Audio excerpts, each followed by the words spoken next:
la rivale di 5 punti percentuali al primo turno. Ora siamo alla stretta finale del secondo turno, a ballottaggio, partiamo in pole position come si suol dire, siamo convinti che in questi 2 giorni che rimangono, 3 giorni che rimangono dal 21 e 22 giugno, che Antonio Gabellone lunedì sera del 22 giugno possa diventare, sicuramente diventerà il presidente della provincia di Lecce. Antonio Gabellone, il candidato giusto, la persona che sicuramente dopo 5 anni di inerzia, di staticità, di letargo della provincia, sicuramente saprà dare quel rilancio che questa terra si aspetta, che questa gente si aspetta. Io non mi attardo più di tanto perché Antonio deve continuare il suo giro per la lunghissima e la estesissima provincia di Lecce, per cui cedo subito la parola ad Antonio Gabellone. Grazie. Grazie a tutti voi che siete qui ad accoglierci, un ringraziamento sentito, un ringraziamento a tutti gli amici che con me si sono spesi in questa campagna elettorale, nelle liste, che mi hanno supportato, che mi hanno anche sopportato, oltre che supportato. È stata una campagna elettorale bellissima, naturalmente faticosa, il territorio salentino è molto esteso, ci sono molte comunità, ma è una campagna elettorale che al primo turno ci ha visti vincenti. Ecco, io questo voglio dire, ci tengo a dire, ringrazio tutti voi, tutti gli amici di Salve, che con un consenso così forte ci hanno dato una spinta importante. Vedete, noi avevamo nel centrodestra una scomposizione, avevamo 2 liste concorrenti, siamo riusciti a cogliere un 42% che è un risultato straordinario, perché l'altro dato oggettivo che noi abbiamo dinanzi è il fallimento del governo Pellegrino-Capone, segnato in maniera particolare dal voto, dal mancato consenso del 6 e il 7 di giugno. Voi immaginate una coalizione che parte dal risultato del 2004, che è del 51,8%, che perde 70.000 elettori, perde 1/3 del suo elettorato, perde circa il 16% in termini percentuali. Cosa vuol dire tutto questo? Che l'amministrazione Pellegrino-Capone è un'amministrazione che è stata bocciata dall'elettorato salentino.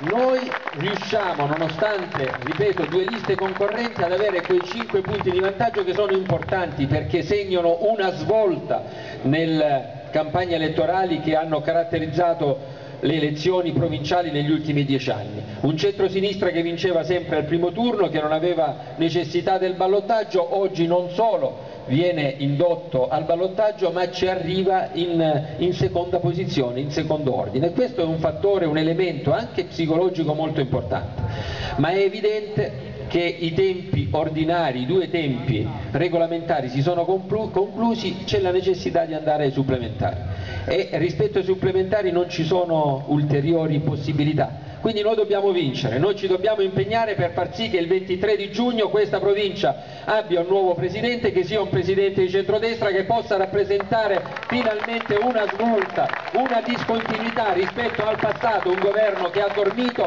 che ha lasciato i problemi sul campo, sul tappeto, i problemi che riguardano i rifiuti, che riguardano la tutela, la salvaguardia del paesaggio.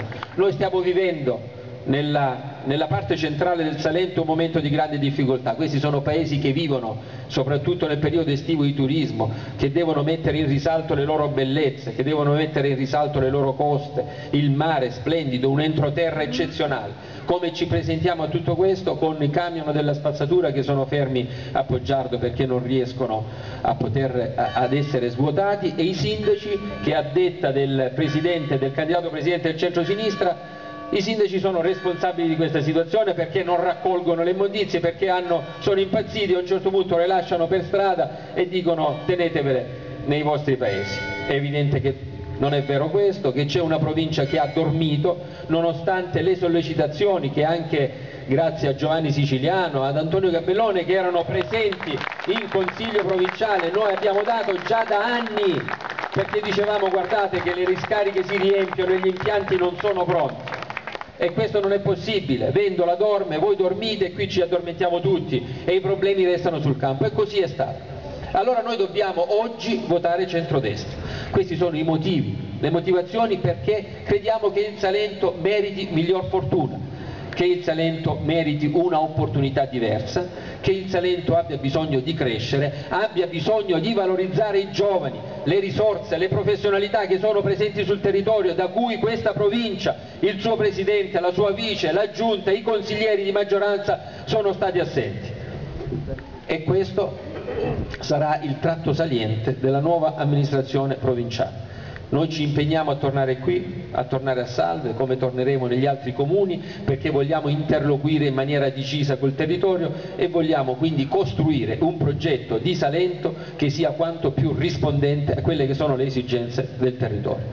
E allora l'ultimissimo appello al voto sarebbe semplice: utilizzare quello slogan di Totò, no? Vota Antonio, vota Antonio, vota Antonio, tutti al voto il 21 e il 22 di giugno per far sì che Antonio Gabellone possa essere il vostro presidente, ma soprattutto che il centrodestra torni e vada a guidare questo governo della provincia che ha bisogno di una svolta, insieme ad una squadra, a tanti uomini che sono in grado di poter rappresentare un futuro importante e di poter cogliere al meglio tutte le opportunità. Io credo che ci sarà posto per questo durissimo lavoro che ci aspetta, anche per il vostro conterraneo, per un caro amico che deve potersi trovare l'opportunità di potersi spendere al servizio di un intero territorio provinciale, portando la sua esperienza, il suo bagaglio di esperienza e le doti umane, politiche e professionali che ne hanno caratterizzato l'impegno sino ad oggi.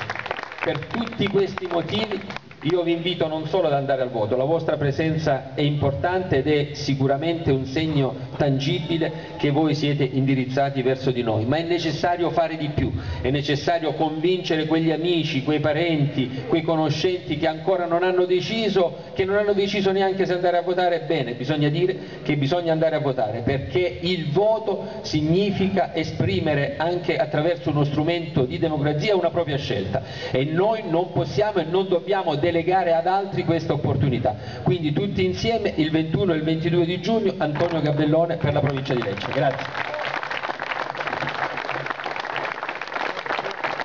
La storia Salve si ripete. La storia Salve si ripete perché quando un nostro concittadino ha l'opportunità, ma non come persona, come rappresentante di questo territorio, di questa gente, di voi salvesi, di fare il salto di qualità per andare a rappresentare voi salvesi, questa terra, questi territori in consensi superiori a quello che è il municipio, la sede comunale. Quando un salvese tenta di andare ad amministrare a livelli superiori, puntualmente viene stroncato, viene sgambettato, e questo non va bene, perché quando si personalizza la politica non va bene. A Salve ha poca importanza se il sindaco si chiama Vincenzo Bassaseo o un altro nome. Per Salve l'importante è avere un'amministrazione, un sindaco capace di amministrare. Quindi spersonifichiamo la politica, non personalizziamola. Personalizzando la politica non andiamo da nessuna parte. Questo è successo a Salve, ma non adesso, tanti anni fa con il professore Corciulo, 20 anni fa con il dottor Nicola Crivì, qualche giorno fa con Giovanni Siciliano. Comunque Giovanni, il nostro risultato, il tuo risultato in ogni caso ci gratifica, perché comunque la tua candidatura è stata quella più votata nel collegio, 2200 voti che hanno messo al primo posto all'interno del nostro collegio, quindi naturalmente sei il rappresentante di questo territorio.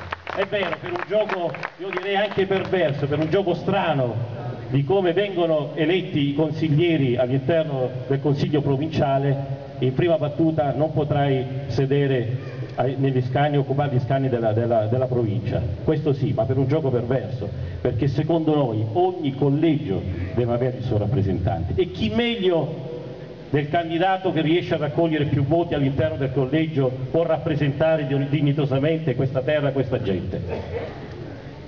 Noi comunque, lo abbiamo detto prima, lo diciamo adesso, serenamente rispettiamo quello che è il responso delle urne, il responso elettorale, con tutta serenità noi lo rispettiamo, Noi siamo qui stasera per l'ultimo rush di questa campagna elettorale.